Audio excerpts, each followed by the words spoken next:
komik horor misteri rumah kosong. Suatu pagi, Dodi dan Juna sedang bermain sepak bola di halaman rumah kosong. Yang bener dong kalau nendang bolanya. Oke, kalau itu maumu, aku akan bersungguh-sungguh. Rasakan ini. Ternyata hasil tendangan Dodi membuat sepatunya juga terlempar. Parahnya, sepatu itu tepat mengenai muka dari Juna.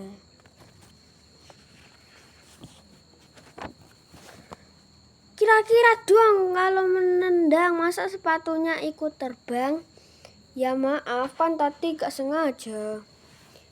Kini mereka berdua mencari di mana bola hasil tendangan Dodi tadi. Mereka masuk ke dalam rumah kosong. Mereka memberanikan diri padahal mereka takut.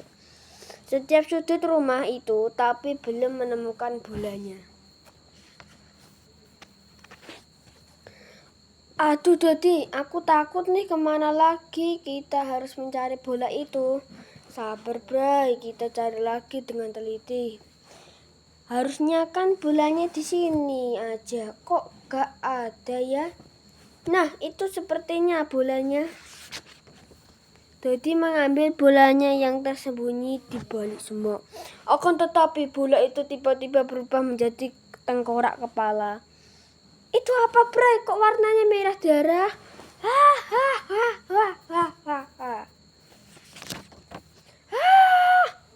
Dodi melemparkan kepala tengkorak itu dan mereka melarikan diri.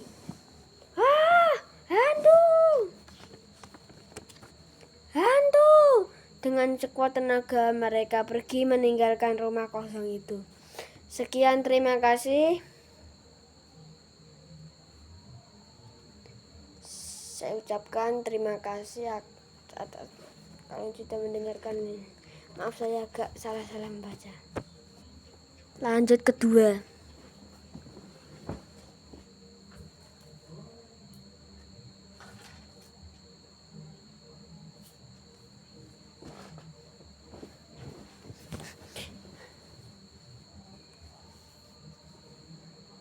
Komik horor makam seram. Andre adalah seorang anak yang sangat suka pada hal-hal yang baru dan seru, seperti suka pada fotografi dan mengunjungi tempat-tempat yang tidak umum. Suatu hari, Andre ingin sekali pergi mengunjungi sebuah tempat yang sangat eksotik dan tak banyak orang yang bisa mencapai lokasi itu. Sebenarnya orang tua Andre sudah melarangnya karena itu kawasan angker. Tak lama kemudian, Seno melihat Susan berdiri di pinggir makam dengan wajah bingung. Dia berkata bahwa lupa jalan pulang setelah bermain di area pemakaman yang banyak tumbuh bunga-bunga indah dan membuat Susan betah. Seno senang sekali telah menemukan adiknya dan segera mengajaknya pulang. Sepanjang jalan ke rumah, Susan lebih banyak diam seperti sedang melamun dan kakaknya memperhatikan tingkahnya yang aneh. Tiba-tiba Susan berhenti di pinggir sebuah taman. Matanya melotot tajam memandang kakaknya dan kemudian menatap kosong. Dia seperti sedang merasakan sesuatu, membuat Seno khawatir dan melihat tingkah Susan yang makin aneh. Tiba-tiba saja Susan berteriak histeris. Dia menjerit dan merasa seperti ada sesuatu di kelak kepalanya. Seno tak menduga kalau adiknya bakal mengalami kejadian seperti kesurupan. Setelah menjerit-jerit tidak jelas, Susan segera berlari menuju arah makam tempat dia tadi bermain, seperti ada yang menggerakkan badannya untuk berlari ke sana. Dengan sekuat tenaga, Seno ikut berlari mengejar dan mengikuti Susan sambil memanggil-manggil adiknya itu dengan diiringi doa-doa agar mendapat perlindungan dan membentengi diri dari gangguan setan. Setan kuburan jahat telah mengintai Susan dan ingin memperalat untuk mengganggu manusia, karena Susan sendiri suka menyendiri dan mendatangi tempat yang mestinya tidak boleh ia injak-injak untuk tempat bermain. Karena kekuatan doa kakaknya, Susan berhasil dihentikan dan dibawa pulang. Sampai di rumah, Susan tampak masih bingung dan ketakutan.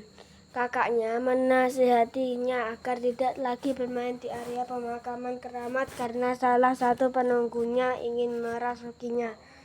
Kini Andre hanya sesekali dibebaskan dari ikatan kalau dia sudah tenang. Jangankan berfoto keren, menatap kamera saja Andre sudah sangat ketakutan, seolah menunjukkan penyesalan kenapa tak menuruti kata-kata ayahnya. Tak hanya Andre yang mengalami trauma dan merasa sangat menyesal karena telah berani menginjak dan kaki di bukit anggur. Namun ayah dan adiknya juga sering mengalami teror dihantui korban pembunuhan yang bersemayam di dari bukit itu. Terima kasih atas tontonan. Terima kasih. Assalamualaikum warahmatullahi wabarakatuh.